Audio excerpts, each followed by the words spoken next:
position is clear.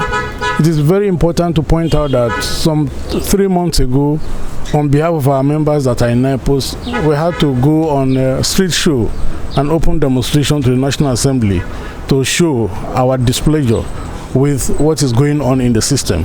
NIPOS and FIRS are both statutory corporations, and they are all for government. None of them is for a private individual, and government should streamline their functions. There is no way FIRS will produce and sell stamp. It's wrong by the laws of Nigeria. That is our position. They can go on under the present Financial Act to collect stamp duties, but they cannot produce and sell stamp. This is our displeasure, and it's about the law. We have suggested a solution to government. Instead of allowing this present state of confusion to continue, why don't you call a meeting? SSASCGOC, FIRS management, NIPOS management, the Accountant General, and other stakeholders. Let us agree on something that will make the two organizations to function peacefully.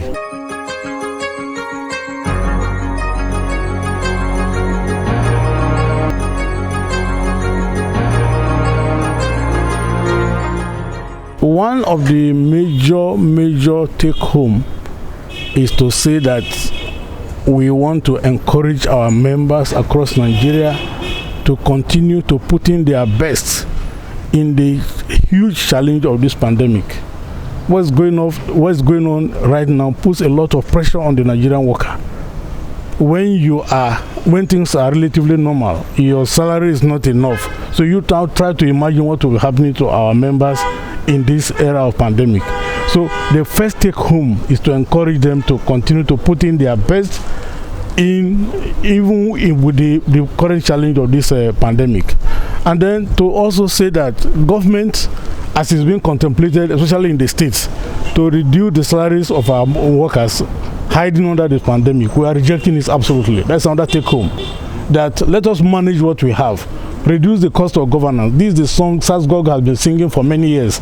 Reduce the cost of governance so that you have enough money to pay enough to those that are creating the money in the first place. We are working to create wealth, and this money is being squandered.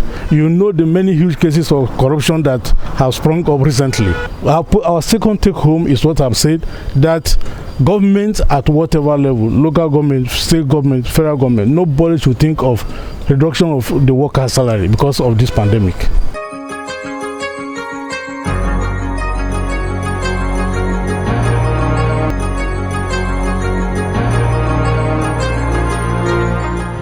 The ILO convention is even very clear on this.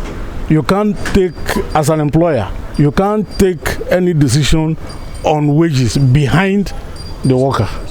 So what the government of Kaduna State and others have done is inherently illegal. And our leaders at the higher level have prepared ground to take them up seriously on this. We will not accept it.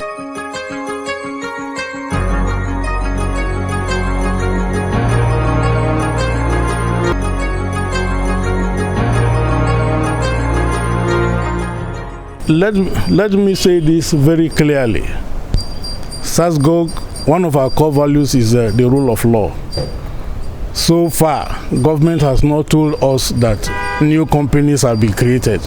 The step we have taken is we have written officially to the minister that supervises Nigeria Communication Satellite Limited. That is Minister of Communication and Digital Economy. We want to hold an interface with him to ask him questions bordering on what we are hearing, that they want to break NICOMSAT into subsidiary companies. As far as we know, there's nothing like that exists until we meet with government and hear from them directly. But our position is that if government needs to do that to shore up the revenue base of the organization, to make the organization do better in terms of satisfying the needs of Nigerians, will not reject it, especially if it will not lead to job losses.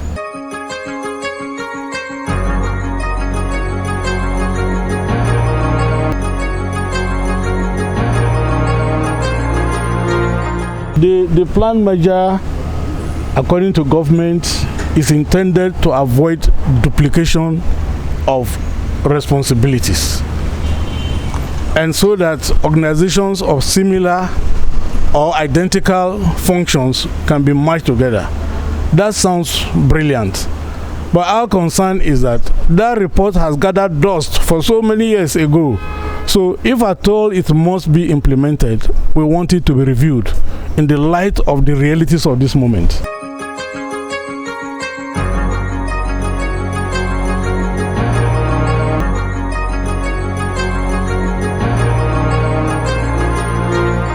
We represent the interest of our members anywhere they are. And when we have a situation that warrant reorganization, restructuring, and whatnot due to external factors like COVID-19 pandemic situation we find ourselves, because nobody anticipated it. Nobody thought that this time will happen. I mean, we come, but unfortunately, we are in it. We are in it, and in our books too, there are provisions for situations like this.